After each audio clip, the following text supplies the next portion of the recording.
Alright boys, how's all doing? Good man. Mate. Good. What's been happening? Welcome back to it. This is My Story podcast, your unofficial Hearts podcast. Where are we? Seven weeks deep, still unbeaten, still pretty much top of the league. Might as well just call it that, anyway. Definitely. Life is dull at the top, innit? It is. I could never be like an Old Firm fan or anything like that, because it's like, if they always win, what have you got to moan about and just make yourself feel better about?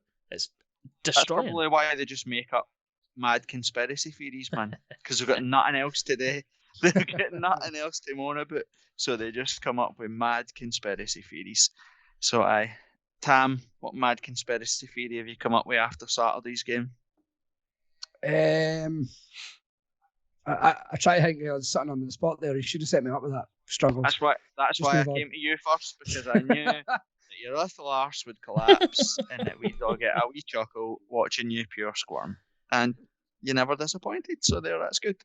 Brad, welcome back. You've came at your half. I take it you're fully signed up to Beer 52 and you're on board with the boysies and selling out to the corporate dollar. Oh, absolutely, mate. If it's stock in my fridge, then absolutely, I will. Is that the fridge? Sort of is that the fridge behind us? Are you going to show us? Are you going to open the fridge and show us your Beer 52s just sitting waiting? It'd be like the most depressing cribs ever. Aye. You're going to eat my slice, and then here's some baby bells, Capri Sun. There you go. Then that's it. Right. Wait for Finham. Cool. It's good to have you back, mate. It's good to have you back. Cheers. Kev, what's been happening? Well, a great deal. Missed the game on Saturday due to the fact that I was getting absolutely paralytic, and I did get paralytic. I cannot remember a great deal of Saturday night, other than the fact that AJ is not a boxer. I can remember that bit. Aye, Ken. I'd batter him, man. It was embarrassing. And for the people that do follow you on Twitter, it's the only two things you tweet about is this podcast, the one that you are on, and rum. So the folk will not be surprised to know that you were at a rum festival. Nope. So there you go. Have you got free rum yet? Yes. Good. There we go. Why did you not get them to the boys to sponsor the pod? Or are you just holding out the corporate money by yourself? No, I'm just going to hold out until we get the big boys. You know, we've set a bar with Beer 52, so we need to then raise that bar once again. So we're shopping or fishing for a whale, or we try to get one of the big dogs. Trying to hook one of the big boys in. Right, sound deal. MD 2020. If you're listening, MD, I'm up for that. Do it. We're all about it. Ando, what's been happening? You finally made it home after Saturday and your trains, planes, and automobiles. I did, and I'm looking forward to doing it all again this weekend because the diversion's still in place. And I did have a little incident in Newcastle train station where a wee boy that sort of ran into my shoulder just kind of bounced off me, and because I'm such a big fat ride, I kind of crumpled and kind of rolled off the platform right in front of the British Transport Police. I thought I was getting lifted for that, but nah, I was all fine. Was it a hate crime? It absolutely wasn't. Did you have a Tamagotchi? I had my phone in my hand and I was replying to the message saying, "That's me, I'm just getting off the train now, blah, blah, blah." Lassie running towards me, trying to get onto the train before it left. I stepped to the left. This other guy, wee laddie, couldn't be more than 19 or 20, runs into my left shoulder.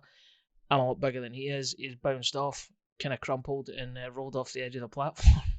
He braced himself. I'm making it sound like I completely bounced him 10 feet, but he just kind of collapsed, rolled off the edge of the platform, and ended up with his legs down in the track. And I thought I was getting in shit, but turns out I'm all right. And then did you just turn around and shout "Gorgie Aggro" in his face? No, that's a horrible thing to do there, Tam. Because I was acutely aware of the police in front of me, I offered them a hand and helped pull them up, and that was it. You should have been lifted for that bag of full empty pink gins and lemonades. What were you drinking? Right, so when I went into the Marks and Spencers at Haymarket train station, if you're anyone from that store is listening, have a word with whoever orders the fucking stock. You can see that Beer 52 money's came in it. Marks and Spencer. Right. Got myself a sandwich for the way down the road, and the only thing, they didn't have any of the nice stuff that I would normally get. No, it was maybe stupid, man. It was a chicken and bacon, roast chicken and bacon. Free range chicken. I hope so. I'm a conscientious meat eater. Corn fed free range I'm chickens. not one of these vegetableist guys. That's definitely not me. But it was cans of alcoholic water and pink gin and tonic. So obviously, honourable mention for our sponsors, Beer 52.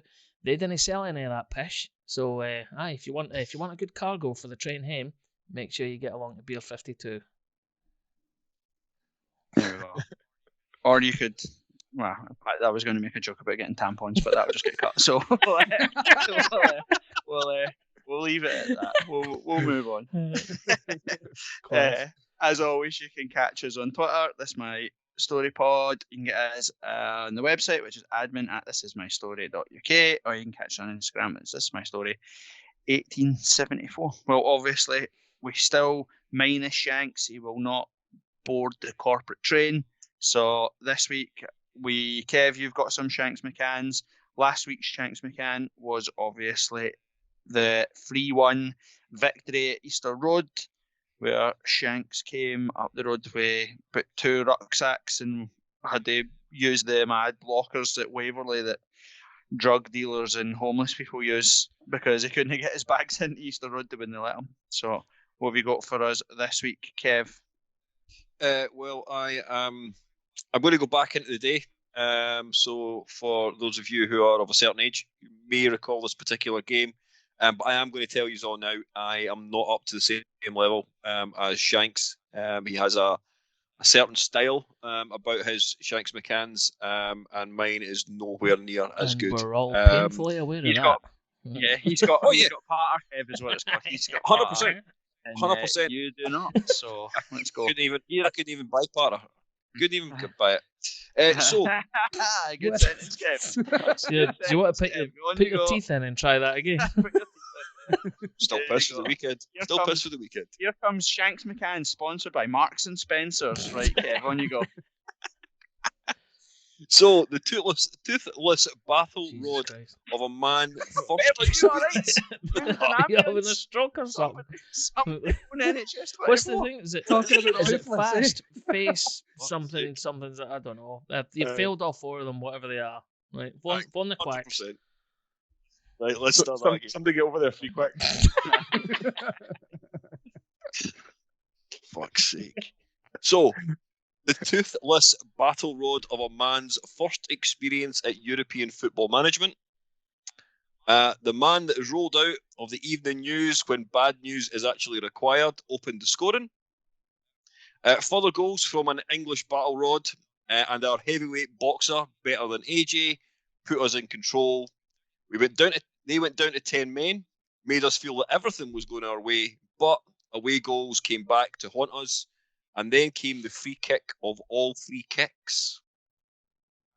That's like listening to somebody speak for the first time. And I'm just wondering who's Battlerod. I thought that was one of the Transformers or something, but not. He clearly managed Hearts for some period of time. Well done. Yep. And thanks for getting in contact, Dad, with the answer. To be honest, I will need to put in on the social. It'll need to be written down. They don't follow that. We'll leave it. Did it happen to feature heavily on Twitter today, Kev? This said game, or is it a different? No, it hasn't. Then it hasn't. I've not had the time today to go on Twitter. Too busy ordering pizzas and getting cupcakes. Aye, that's true. That is true, and that's a different story. That's our next week's sponsor, right? And then before we do have a word from our sponsors, Ando, you want to update folk on Predictor? What's been happening in the world of predictions for last week? Right, cool. So the last time we done an update, and this would probably be 2 weeks ago, Brad's was sitting top. He's now a lowly second because Andy Dixon has overtaken him, just purely an alphabetical difference. So Andy Dixon and Brad's on top on 26, a couple of people on 22. But I'm glad to say that I've made the top 10. I'm actually 7th on 20 points. So we'll put a graphic up on the social medias. But in terms of all of us, gang, Brad's 26, Ando 20, Corbett 15, Kev 14, Tam 12. Anyone want to guess what Shanks is on? 0. No, he's off the mark, or he's inched forward. Did they predict that we would draw with Hibs? Is that what he did and scored a point or Can't something? mind, but he's got 2 points, so he's got probably one of the bonus questions right or something like that. So, it's about this time of the season that Shanks said we'd have Paul Hartley as the manager, didn't he? I think he gave it till Christmas. Yeah, we'd have Paul Hartley the manager. For anybody that's eagle-eyed on this, you might have noticed that last weekend you probably got more points than you were actually due, and that's because I realised that I fucked up and never awarded the proper bonus points for round 4. So anyone that got a correct answer in round 4 didn't actually get the points until last weekend. So then that's why you might have seen yourself jump up a wee bit. But anyway, never mind that. My tardiness aside, take part in round number 8. It's thisismystory.uk/predictor. The questions are up there on the website just now, so go over and get involved and see if you can do anything about knocking off. Aye, that's the right. That's a safe. That's a safe phrase, isn't it? Is that a safe phrase? Okay. I didn't say beat off, knock off. That's fine. Andy Dixon or Brad's. So aye. Paula, if you're still listening, Paula, get in touch. It's Petra, isn't it? It's Petra that wants to knock you off, mate. I always been quiet on that. I've not had any messages. Aye, just anyone that listens that maybe does want to get in touch via the old channels of sending us a dodgy email every now and again or commenting on something on the website, do that. That was always good value. So come out the woodwork and start doing that. My dad's not had internet for ages. That's it. You can't be asking Brad's for nudes. Right, anyway. Now, word from our sponsor.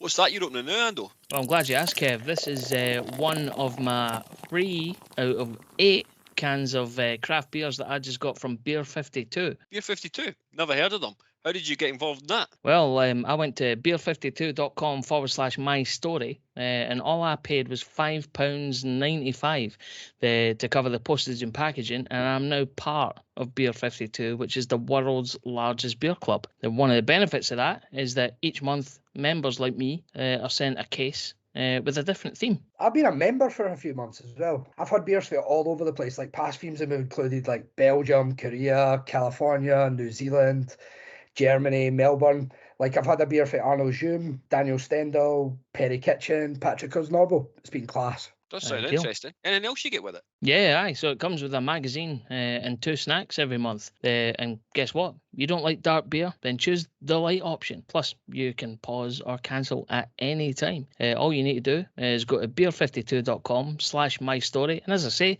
pay the $5.95 postage to get all of this right now. Sounds Sounds good. like a class deal to me. Aye, it does sound good. We got that on the website? Yes, we do. So check it out, beer52.com/my story. Magic. I can look at that later on tonight. Cool. Right. Headlines for this week. Again, there's been, £1.5 million invested into the SPFL Trust, I believe it was, to help grassroots football from Neil Doncaster, wasn't it? It was him that managed to... From Neil Doncaster. Was it Neil Doncaster donated his own money, wasn't it? No, it sure wasn't. Of course, he was doing his job for once, you know. Aye. Oh, well, He surely... gets paid enough, doesn't he? Surely if it wasn't Neil Doncaster's own money, then Neil Doncaster brought that investor to the table and got the money that way, surely. No, he sure didn't. Oh, come on. It must be somebody that he knows then, at least, that has brought this money into Scottish football, because that's what his job is the CEO of the SPFL, surely, is to bring outside investment into the game. No, it sure hasn't. So is it James Anderson again? Was it the Hearts chairman or whatever he is, board member, that's donated his own money? Sure was. So that's £3 million James Anderson has given Scottish football past 12 months. How does Neil Doncaster stay in a job? What's he been saying to you, Brad, since you've been contacting him? Obviously, we're good mates. I worry that the James Anderson thing is keeping him in his job. Aye, that's... You know what? It's not showing his shortfall or his shortcomings, because he'll go, well, we've brought in $3 million investment. Oh, I didn't bring it in, but my team brought it in, or some shit like that. Yeah. Somehow managed to take the credit for it. It's a great thing that James is doing this off his own back. Like, I mean, if I was a billionaire, I'd be doing it. I wouldn't. I'd be keeping it all like fucking Scrooge McDuck. But I'd be playing up front for the SPFL Trust. That's what I'd be doing. But I like worry that you called him James as well. That was nice. With one of your pals, is it? You and Aye, James. well, me, James, and Neil are going to get together and have a wee chat. What Don Polo or whatever it is. Wait a Who's to minute, inform was us it call you, him Ando? Brad? Was it you, Brad, that actually introduced James to Neil? I think there was a woman involved, but Neil didn't let her on the board. So that was a chat.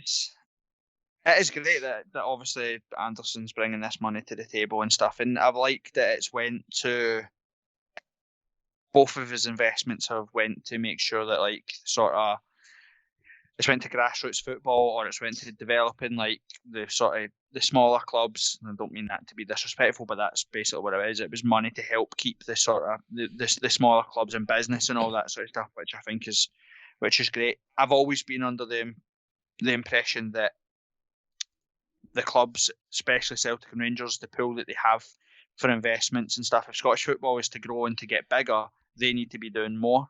As far as I'm concerned, if you look at Holland, Amsterdam, that's not a team, that's a place.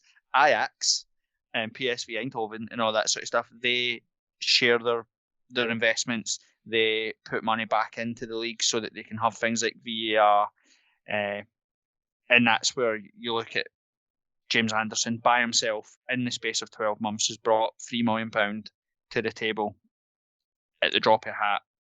You're telling me that there isn't other businesses out there isn't other companies, there isn't other avenues of money that's willing to come in and invest in Scottish football.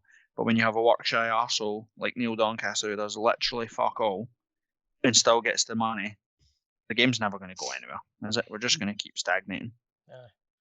The only thing I'd offer in addition to that is just the fact that there's too much bitterness and sort of divisiveness within Scottish football. Rangers and Celtic are too busy fighting each other on any possible battlefield that they can find, that they would never ever be able to work together in order to make things like that happen. It's just we're Scottish football is Stone Age compared to some of the other progressive leagues that you'll see within Europe. And obviously Holland is obviously the good one you've just mentioned there. We're stuck in the Stone Age. That's not going to change for probably in our lifetime. Yeah, it's a sad thing. Right. James Anderson has gave like a third of what that Cinch 5-year sponsorship is already. Which is a 5-year deal. See the brutal thing about that is as well is that Doncaster didn't even find that. He outsourced that to a company to say, paid a company to do it. Go and find us a sponsor for a pittance. Doesn't matter how much they're going to pay us, just find us a sponsor. The whole thing's a fucking joke. And James Anderson found that money down the back of his couch. Exactly. You're going to go get that to somebody else. I'll be intrigued to see what this Delight thing comes out with, but I don't expect any change, to be honest. No, it will be the exact same. We've had the Henry McLeish report, and we've also had even though he's a bit of a fruitcake, but Barry Hearn, is that what he's called? He's the old guy in it. Yep. Yeah. Did his review and said where he thinks he could get Scottish football bigger and all that, and he made darts a fucking multi-million-pound sport. Do you know what I mean? Some fat guys in a pub. He managed to get fishing onto Sky Sports. Do you know what I mean? Because that's one of the things that's like it is missing. Look at the games at the weekend. What games are on offer this weekend on the SPFL? What is it? Is it going? I'm by foot no. Celtic Aberdeen. It'll be Celtic Aberdeen. It is Celtic Aberdeen. So away from home, obviously. 5th versus 6th in the Premier League when you have Hearts and Motherwell, and you've got Hibs and Rangers. Do you know what I mean? Top of the table clash, Hibs and Rangers at Ibrox. They won't put it on the telly because they don't want to impact home attendances. So and no away fans can get in. And no away fans can get in. I know there are rules about it, but you can work around those rules. I think the rule is you can only show 4 home games from any one particular club. That always used to be the traditional deal. I don't imagine that will have changed, which is you always see Celtic and Rangers playing away from home against other Diddy teams so that they can bring in Rangers and Celtic, both, all the derbies.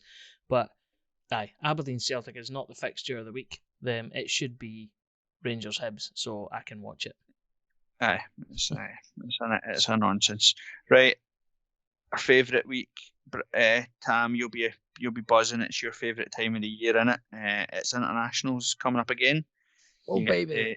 You Yes. get to sing for John McGinn and Kevin Nisbet, your favourite Hibs players, and hoping you were like, this one, please Paul McGinn, get into the Scotland squad. We've got two McGinns. And you're furious that Porto, is that what you're calling him, Porto? Is that his name? What's his name? Ryan Porteous? It's just my boy, Rido. Rido, he's not got a call up. You must be absolutely kicking yourself. But international weeks again. Good news is Boyce has patched it again, which is good because international football is rubbish. But the big surprise is, without kidding on or whatever, it is a bit of a shock. I did fully expect to see John Souttar called up to the Scotland squad. From a selfish Hearts podcast point of view, superb. The more he stays away from that, the better, because we need him fit. We need him firing for Hearts. But from a personal point of view, for John Souttar, I understand that's probably a massive thing for him, is to play for his country. Are you not to see Souttar in the Scotland team, Brads? Absolutely, mate. That defensive line is pish for the Scotland team. We won't spend too much time on it because I know you boys hate the national squad. It's just Ando that really cares about the team. And I think, I don't know, what was the chat with him on Saturday? Why did he miss out? Slight injury or something. I think that's still in the back in the mind for Steve Clarke. He probably still doesn't think he's fit enough. He's still too much of a risk, and that's fine by me. Maybe that was Robbie's ploy. I think you've given Steve Clarke way too much credit because he's not that fucking deep a thinker. No, anyway, but that's I don't want to bash your team. You could still that was the ploy though. That's why he was left out at the weekend. Just be like, he's not fully up to speed yet. Yeah. Can I take him? Cam, who is it that plays? Who's keeping him at the team? In the right back three is Jack Hendry. Jack Hendry. You knew that far too fast. I can't even. I'll fully admit, I like Scotland. So, Kev, you get any thoughts on Souttar not getting a call up? I just echo what you said. I'm over the moon. Sorry to Soapy that he's not got, because you rightly say he probably wants to play for his home country, and he probably wants to play international football. It's the sort of next step up. It's the next sort of stage for him. But the longer he stays away from that shower of shite, the better, as far as I'm concerned. So I apologise directly to him in regards to that. But Hearts through and through. Always Hearts, as a certain Mr. Mackay once said. Right, we shouldn't have the full Scotland team, aren't we? To be honest with you, we've got Gordon, we've got Souttar, Halcastle will probably get a call up pretty soon. Barry Mackay will get a full call up because he's been ripping the league up. Gary Mackay-Steven, Kingsley from set pieces. Why no? Kingsley, he can get in there. Then you'll hate it, Tam, won't you? You'll hate it, and you'll be like, no, Paul McGinn's better. Well, that is his name in it. I know there's about 40 I don't even know, McGinns. I'm sure that Stephen McGinn. I don't know what one it is. There's one of them. Anyway, who are Scotland playing, Tam? Israel, as they always do. Fucking hell, man! Every week, man. Is there no other? Is this what Brexit has done to international football? We just play the same team every week. That's not really in Europe as well. But how many times do we have to play Israel? Like, honestly, every time you talk about Scotland, you're playing Israel. It's an actual joke. Right, talking about a joke, I know that we didn't directly have anything go against us this week, but how bad is the refereeing? The weekend saw some absolute howlers. Talk to me about the Celtic one first. How is that not a penalty? Was it Nicky Clark or something? It was. How is that not a penalty? Other than that it's at Celtic Park and it's against Celtic. But how is that not? Was it Willie Collum as well? Please tell me that way. Oh, no, Willie Collum did the Rangers. No, Bobby Madden did Rangers, didn't he? Yeah, you're just naming hundreds of referees now. Bobby Madden was the Rangers ref because he gave the penalty against Rangers. Who is it that gave? It was Kevin. Somebody find it. Celtic games Kevin Clancy. Kevin Clancy, right? So, yeah, did we have Willie Collum actually? No, we had some random guy, but he was actually all right. So, like David Dickinson or whatever his name is. I remember saying this to Brads on Saturday, and he shot the me guy down. Who bargained. So, this isn't a referee. David Dickinson is a referee, but our match was Gavin Duncan. Willie Collum was the one with the Johnny Hayes tackle. Right. Okay. Well, let's do them. Let's do them one by one. So, the Celtic one is an absolute travesty, isn't it? I don't understand You'd be how ready. anybody. I just don't even, like I said. I think we talked about it last week about referees can make mistakes. That's fine. That's human nature. But what's worrying and what's shite is the fact that they've just guessed. Do you know what I mean? And that's when it starts to get really scary. As well, you think we're in a professional league and our referees are just taking a punt at what the heck's happening. That wasn't even a punt. That was just the weirdest thing for me in that is he's got to make two decisions there. He's got to give a penalty or he's got to boot Clark for diving. Because there wasn't a tackle there. He was in the back of him. So it's got to go two ways. He didn't slip or trip. He's gone down looking for the penalty. So two things have to happen. One, you have to give the penalty or you have to boot Clark. And he didn't either. He fucking shy of it. The most telling sign for that, if you watch it back, is behind the goals, all the Celtic fans have got their hands in their head because they know it's a penalty. 100%. And then instantly like, oh, fuck, we've got away with that. The Celtic players too, the reaction of the Celtic players, they know that that's a penalty. They literally know that that's a penalty. And you're right, that's one of my biggest bugbears in football right now is the fact that, well, if it isn't a penalty, then it's a dive. So it's one or the other. It's not a play on. So that was an absolute shambles. The Rangers one, the penalty, and then the booking for the goalkeeper, I actually side with the ref on this one, is that it's probably the right decision. Because it's that double jeopardy thing now, isn't it? You can't give the penalty and send the keeper off. That's right. I think that in essence is exactly that. You shouldn't be double penalised. It's one penalty, that's it. Aye. The red card is for stopping a clear and obvious goal scoring opportunity. So because the player was going away from the goal, he's maybe justified in that. Aye. So that one they probably get away with. That one was actually an alright decision. Funny that Jason Cummins missed though. Well, no, because then we'd have been top of the league. Mm-hmm. Aye, but it's Cummins. Priorities, Tam. Does he play with Scotland? Sorry. Aye. That's what's wrong in it. And then this sounds bitter because we're obviously a Hearts podcast, but the penalty given against St Johnstone, it's never a penalty in your life either. I don't know what he's supposed to do there to move out. Like, it's not like he's threw his hands at it. He's naturally went to block it. It's rattled off him for about 2 yards out. Aye. It's the speed at which that ball was hit. It's what I'd like the referee to answer, which I think was John Beaton. What could the player have done to avoid that penalty? Because, and Callum Davidson rightly said this in his interview after the game, which is, if that's the rules we're going by, just get players to run into the box and chip the ball up, and as soon as it automatically hits a hand, then penalty. Aye, exactly. But that's not the rule. And you talk about reactions there. The fact that he then booked 2 St Johnstone players for going rage at it is ridiculous. No, that's because his authority was being questioned, and he's just that much of a dick. Aye. The other thing that really, I was just to say, the other thing that annoys me about that, and it's no again just based on Hibs, this is loads and loads of players do it, is the fact that they do rattle the ball. It is 2 yards. It does strike the boy in the arm, and they're throwing their arms up as if to say that's got to be a penalty on your fucking bike. I know, but it's just ridiculous. But like what Ando said there, what Callum Davidson had mentioned or whatever, is that's what you want. If Hearts were in that situation, you want your players to react like that because you want pressure on the ref. You want the ref to make the decision. Do you know what I mean? And that's that. You can't.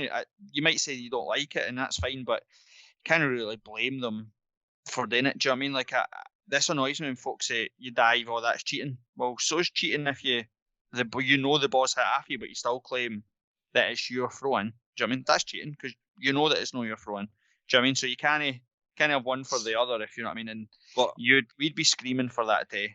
Well, it's all right when it's Hearts. That's all right when it's everybody else. Come on, get with the fucking beat. It is true. And then the worst one of them all is, how does Johnny Hayes stay on the park? Well, we rava man he is, though. This is I've not seen this one. He's a total rat, man. I've not seen so this again, one. If Aberdeen were already down to 10 men, he'd have got a straight red for that. Yeah. Absolutely. 100% a straight red. I have no idea how he stayed on the park. No. It was intent. It was intent as well. It was not even tried to play the ball. 2-foot challenge on somebody's leg. That's not professional. That's fucking bad. Aye. It is ratty behaviour, innit? Absolute. He just looked so frustrated about it all. The whole thing. He'd lost the ball and everyone else is like a silly wee kid that's doing a part. And I'm surprised actually nobody's went back and had a look at it. There's been no retrospective book in there, has there? That's a load of shit and all, but we'll not go into that. Oh well. Are we going to call it the worst decision when Tam said that Benny dived? I didn't say dived. I just said it was soft. It wasn't soft at all. It's like it's stamped on his foot. You cut me off. Retrospectively, I know you know how it feels. I'm banned. It was definitely a penalty. Ref got it right for once. Well, we'll come to that. We'll come to those decisions in a wee minute anyway, because we're going to talk about Livingston. So, obviously, Saturday, Hearts 3, Livingston 0. As we tweeted after the match, it's the first time for God knows how long it felt like we went to the game and watched Hearts win a run-of-the-mill league match. Something that Hearts, and it's no disrespect to Livingston or whatever, it's, for years now, I think since St Mirren at Tynecastle when Austin McPhee was in charge was probably the last time we beat a team that you would expect to beat at Tynecastle.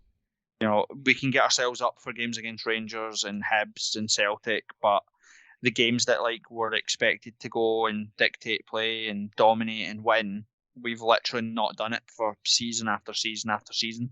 So, to have Livingston, the fact that 2007 or something since the last time we beat Livingston at Tynecastle in the Premier League. I think it was around then. I think it was 2006, but we'll not split hairs ages ago. Obviously, that's thing would be the fact that Livingston have been in the Vida League for 12 years or something, but still, it does highlight the fact that Motherwell come on Saturday. I couldn't tell you the last time we beat Motherwell in the league at Tynecastle. I think the last couple of times we've had draws or we've been beat and all that sort of stuff. So it felt good, didn't it? To just win a game, no drama, just comfortably. Tam, what were your thoughts on it? It's quite a pleasurable experience, wasn't it? Had a pint, went to the game, watched us win. Didn't ever look like getting beat. Don't really have much else to say. I thought our wing backs were class. There wasn't actually a player that got below a 7 for me in terms of if you're marking out ratings, but everyone was class, to be fair. Happy clapping is in force. We should be talking about the fact that Shanks said that Barry Mackay was rubbish.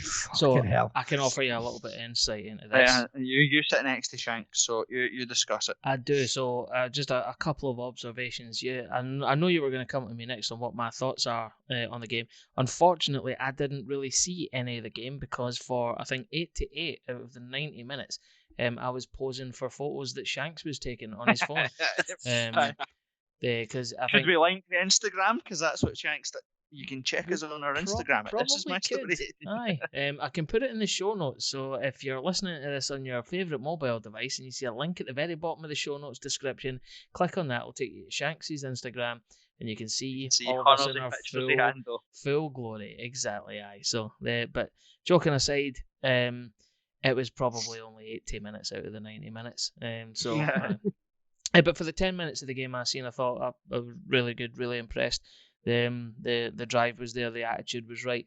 I think if a couple of other things had maybe come off for us, it'd have been a 6 or a 7. It genuinely would have. I don't think we were never in any doubt at any point in the game. I didn't fear for us at all, and that's unusual. To Corbett's point about not being able to say that we can. That we've not had a decent result against a run-of-the-mill team in ages. It's also similarly one of the first times I've seen us play at Tynecastle where I've seen us go up and then not immediately thought, right, fuck, we better watch our arse here because the other team have shown signs of danger. There was none of that at all. So it was completely comfortable victory for me. Brad, is that the first game you've been to this season? Maybe first league game, aye. What were your thoughts on it? I was really pleased. Although I had pretty much a good skinful with these boys beforehand, so I missed some of my memories a bit hazy. But it was really enjoyable, and as Ando says, it was just comfortable. I although I would disagree with Tam, I think Craig Gordon gets less than 7 out of 10. In fact, did he even get a score? Was he even there? What was the point in him being there? Like, I like the sports scene highlights where he literally took one gross. That was it. That was the Livingston highlight, was he came in, collected a cross. That was it. I was like, wow. He did nothing. I thought, I don't know if you wanted to dive into the forensics of it. I don't know what would change with Mikey Smith, but giving him that free roll, it seemed electric. He was more central. He was higher than he's ever been this whole year. He could have got a couple of goals on Saturday. He seemed really angry at Hearts fans when he scored as well. So he must have been sitting on Twitter reading everybody saying that he's crap and she can't play wing back. So he looked like he was going to batter Devlin for jumping on his back as well. You see that? Actually, how have we not mentioned him? This should just be a Devlin podcast. We're going to go in forensically in a wee second. I was just asking everybody their opinions on how the game was. So, Kev, you literally we'll come back. You want to come back? You can set this one out if you want. You won't remember. Well, of course, I wasn't at the game, as you've mentioned already, but what I've seen back on Hearts TV, I think everybody's point made great points, is the fact that the team looked a lot more balanced, and maybe it was by giving Mikey Smith that free roll. I think we've now identified our midfield too. But all in all, as you rightly say, the fact of being able to go to a game, score inside, I think we scored in 16 minutes, was it? I mean, Mikey Smith actually scored the first goal, but to actually get through a game without having to actually worry or feel that we're going to lose one, was great. Aye. So, obviously, team, we've got Gordon played in goals, then Moore came in. That's his name, isn't it? Taylor Moore. Mm-hmm. He came in, played alongside Halkett and Suter, and thought they looked. Suter was Kingsley, sorry. But I think Moore looked a lot more comfortable playing in a back three than he did when we tried to play him as a wing back or whatever. It seems like that's probably his natural position. Stephen Kingsley and Alec Cochrane, to be honest with you, have kind of went under the radar this season for praise, but I thought they both played very well. But like you said, the good news for me is I really like the pairing of Haring and Benny. I think when we played Ross County and we dropped Haring, and we sort of noticed a difference, and Benny wasn't as effective as what he had been. And then obviously this week he's played with Cam Devlin, who seems like everything that Aaron McInnes looked like he was going to promise when he came on for 20 minutes against Ayr, and then we've never seen anything of. He looked exactly like everything that we've missed in midfield for years and years and years. Benny stopping playing, winning the ball back, and Devlin literally just being everywhere, tackling everything. And like we said on Twitter, I haven't seen somebody that excited to play for Hearts for probably since Lockie. He was absolutely buzzing. He's never seen anybody happier. He was probably still at Halcastle now, just sitting waiting on the stand to reopen so he can get a game again. He was class. I thought Liam Boyce was class, and I thought Barry Mackay was superb.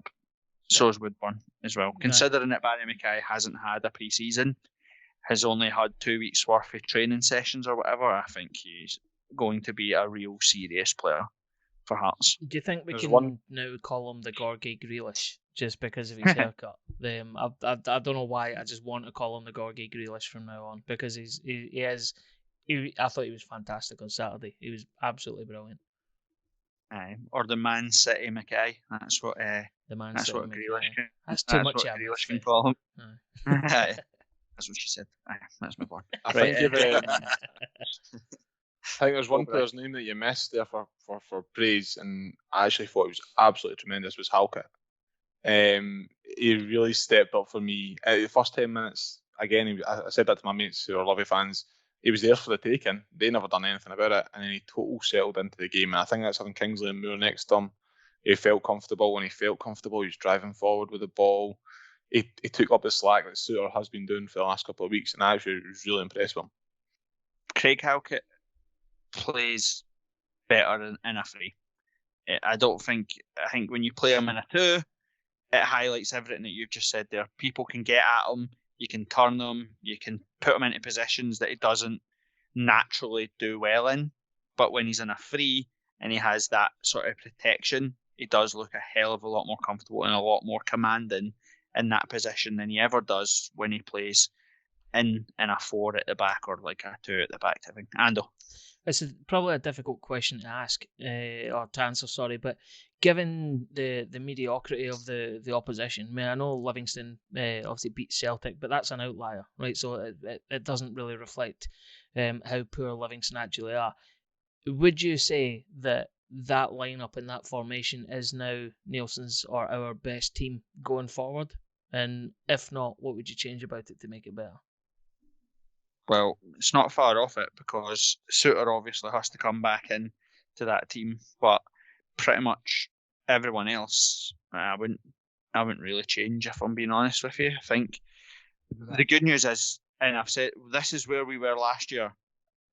You're looking at 60 minutes in a match, and you're looking to your bench, and you're looking at Jamie Walker as being probably the only person on the bench that could come on and change a match. You're looking at young boys, you're looking at Henderson, you're looking at Moore, these types of guys to try and come on, Freer, Roberts, these guys. Now you look at our bench, you've got Gary Mackay-Steven, you've got Nando, you've got Woodburn, you've got Giannelli, you've got Mackay if he's not playing, you've got Andy Halliday. Like, that's real depth to the squad now, if you know what I mean? Like, and the good thing is as well is that every position has somebody that's as good, if not better, than the person that's in that position. So there's competition, and I don't think that should be lost on the fact that, like, guys like Halcastle, for example, because he's playing alongside people that are better, he's got a better centre partnership with Suter. You know, last year we were asking him to play with Popescu, we were asking him to play with Berra, Dickamona, all these guys. But also the fact that he knows that Taylor Moore's there. If Halkett has 1 bad game, 2 bad games, he's out the team. He'll struggle to get back in if Moore comes in. Cochrane's the same. You know, if he falls out, then you know we can bring Kingsley can play that position. Halliday can play that position. Harry can come in and can replace Benny. Do you know what I mean? Like that. That's probably one of the biggest and most noticeable differences from top to bottom this season, and it's the same for Robbie. Is it feels like everybody has pressure on them to do better. Whereas for a while and for ages, I've never felt like that. Like, if Robbie had a bad run of games, I'd be confident that nothing would happen to him. Do you know what I mean? I felt like he had the safest job in Britain. Whereas now with Savage and the stuff that's in the background, it feels like Robbie wouldn't get away with 2, 3, 4 bad games on the spin because we'd react as a club because we've backed them and we've got the players. And it's the same way the players. They're not going to get 2 bad 90 minutes. Look at Gary Mackay-Steven. He's had 2 bad games, 3 or 4 misses, and now he's out of the team, and he'll probably struggle to get back into the team. Yeah, and I was, when I seen the team sheet on Saturday, I was delighted with that because, as we discussed last Tuesday, that was exactly what should have happened and what, in effect, has actually happened. And that's good. It shows a sort of less emotional side to Hearts that we've been used to, like the sentimentality thing that we always used to go on about. It's cutthroat for places just now, and that I totally even forgot that Giannelli wasn't even in the squad. I assume that he's carrying or maybe has a knock or a virus or something like that. But no, it's overwhelmingly positive just now, and I'm loving it. But that's normally when the fucking floor falls out for me. Well, we'll talk about Motherwell in a minute, but let's talk more about how good Cam Devlin is because he's class, isn't he? Yeah, if you seen the heat map thing that somebody shared on Twitter, or maybe it was the group chat, I can't remember which, but I don't think there was a single blade of grass on that pitch that he didn't cover. He was fucking everywhere, and I'm superbly impressed with him. I thought he was brilliant.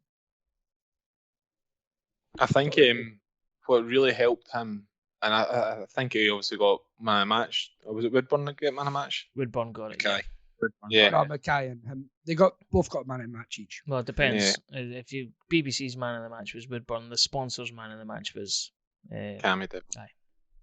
I think Woodburn was dropping deep to help support there, and it's maybe what allowed Mikey Smith to push forward. But I think they both just bounced off each other, that energy. they're both chasing down the ball. Now, if you've got Kieran Haring going at 2 mile an hour next to you, you run at 2 mile an hour. You know what I mean? If you've got somebody that is an absolute wee whippet like Woodburn, you pick up your game as well. So they're both just bouncing the energy off them, and they were closing everything down so quick. Livy had no time to even think, and the ball was turned over. It was class. And the good thing, we'll come back to Cam Devlin tape, but just because you'd mentioned there, Woodburn feels like he's like a goal away from igniting. Like, do you know what I mean? totally. Like Yeah. he's getting closer and closer and closer, and it's everything about. Sometimes, like you said, so Benny and Cam Devlin are impressive because they're busy. Sometimes you get players that do look like they do literally nothing, but they're always in the right position. They're always in the right space. They always have time. That's no accident when you're like that. And that's what you can tell with Woodburn for me is his possessional sense is superb. He always manages to find space. He can take the ball in a tight situation. And that's like pure great like knowledge of how the game works and knows where to drop into a pocket, knows where to get it. And it's good that actually now you got someone like Barry Mackay, not just firing balls into the box. Like, look at the goals. They're pinpoint crosses. He knows when he's putting that ball into the box, he knows he's trying to give it to Cochrane. Do you know what I mean? For the first goal, he sees it there. He's not just hit a space. He's not just whipped it in. He's went, right, well, there's Cochrane. I'll fire it to the back, and then they've laid it off.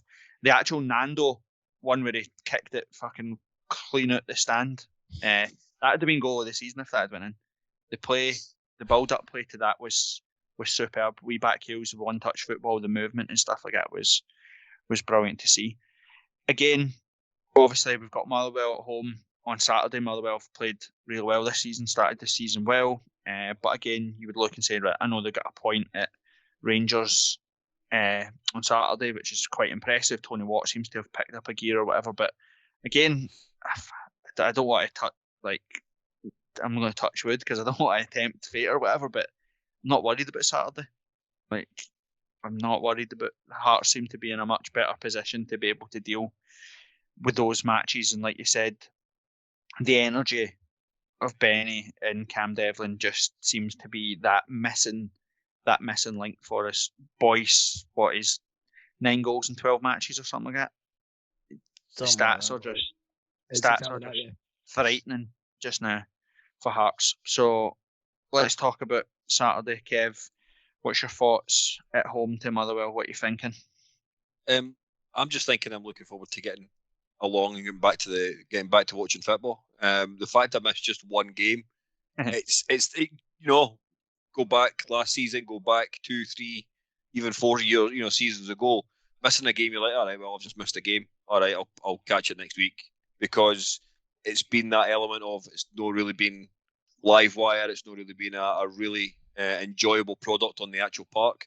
What we've started to see in the last few games with Woodburn coming in, okay, I've only seen Devlin in regards to the highlights packages and such like, but with Benny that we've seen since the beginning of the season, there is that element of real quality coming into the squad. So the first thing is I'm looking forward to actually getting along to the game on Saturday. So Ando, you spoke about it earlier on, about how whether or not you'd be buzzing by the end of the podcast tonight. For Saturday, I am listening just to what you guys have said about Saturday's performance, that with what I've already seen. I don't see any reason to actually change the squad, if I'm being truthfully honest. The guys have all shown that they are more than capable. Tam's just said that nobody, except for what Brad said about Gordon getting a no score, but everybody else was 7+. Why change it? Really, why change the squad? We've got another game at home. We've got a crowd behind us again. And so for that point of view, we are a good element of quality on the park drives the fans.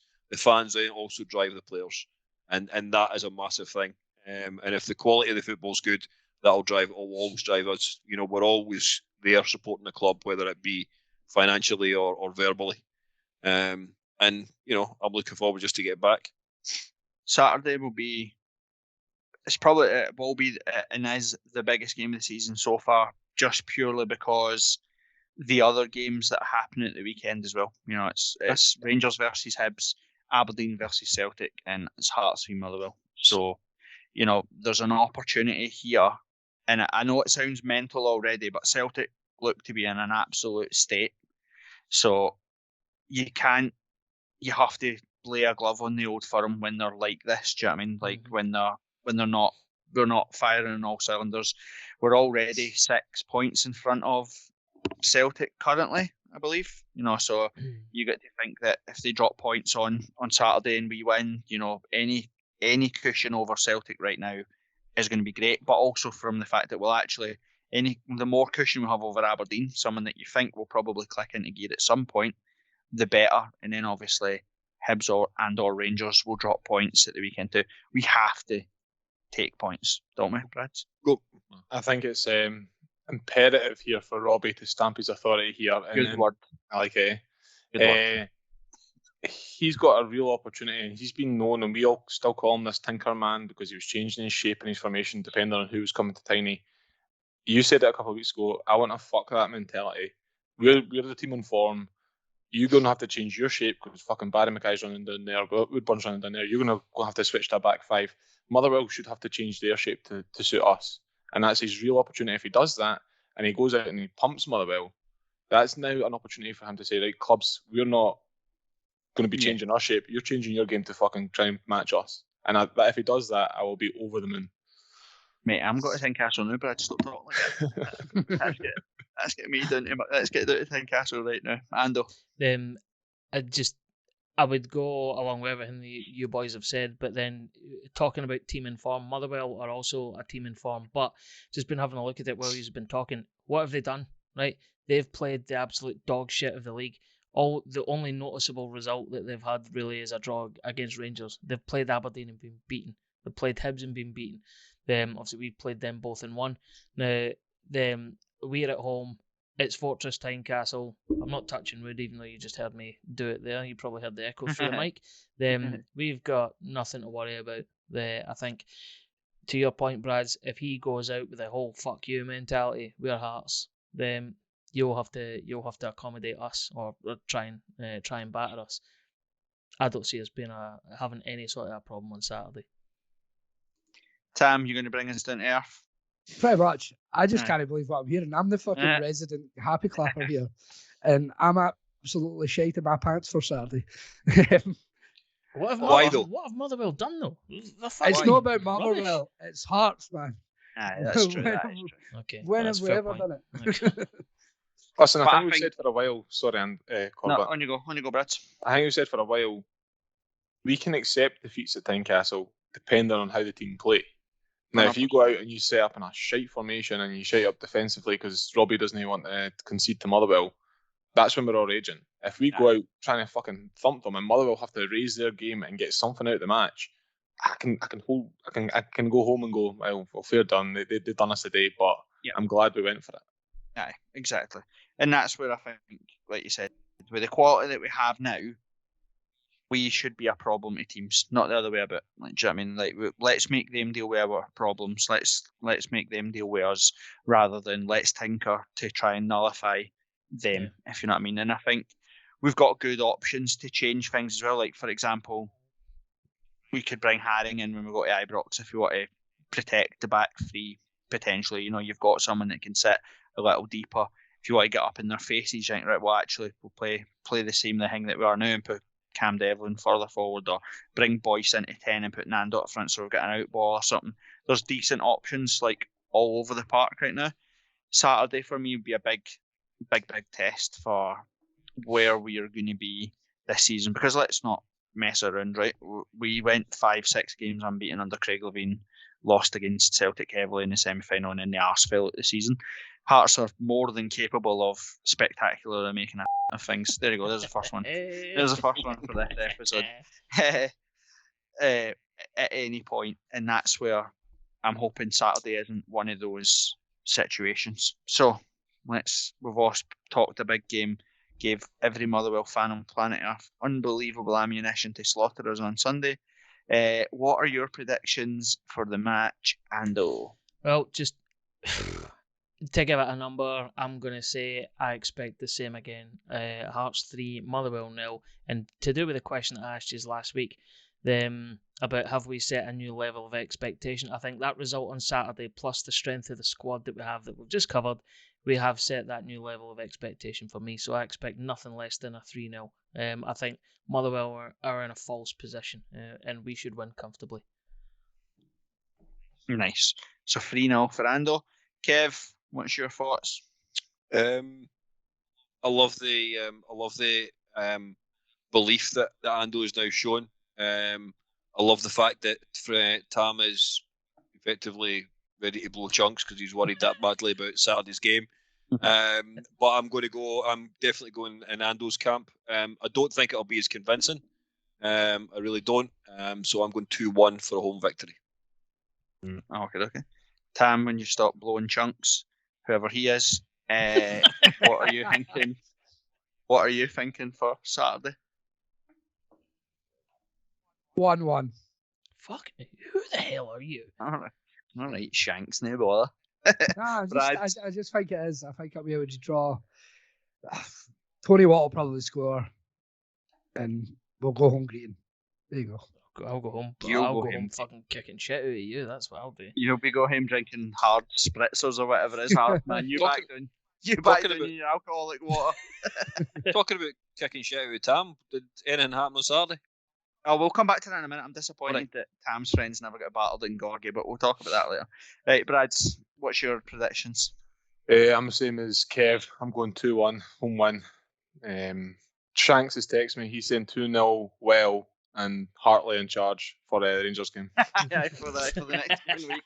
Robbie said, yeah, that's what he. I'm in Ando's boat. I think it'll be. I'll go conservative and say 2-0 to Hearts. I don't see Hearts losing on Saturday, if I'm being honest. So let's also play the big boy pants game. Hearts gonna be top of the league on Saturday. Yes. After the results. Yeah, and I'll venture and say we'll be top of the league not only after Saturday but also Sunday when the other 4 teams all play. We'll be top of the league Monday morning. So it's Hibs and Rangers drawing. Mm-hmm. Yep, preferably 0-0. And then what do we think for Celtic and Aberdeen? No one cares, man. Who gives a fuck? It's middle of the table. That is a bottom 6 clash. That's what that is. That is the answer I wanted. No one cares about what happens in the bottom 6. Did you see that tweet I shared earlier? That guy that said that Celtic sitting in 6th place has got them making up fake leagues just to get them top of the league. It's amazing. Celtic have you ever seen a worse thing than expected their points? fans creating fake league tables to make them top. I know. I don't even know what that means. Expected points. What does that even mean? Cool. Right, boys. As always, that was fun and games. If there's nothing else, I will see you all next Tuesday. Catch you later. See you later. Go on, get out.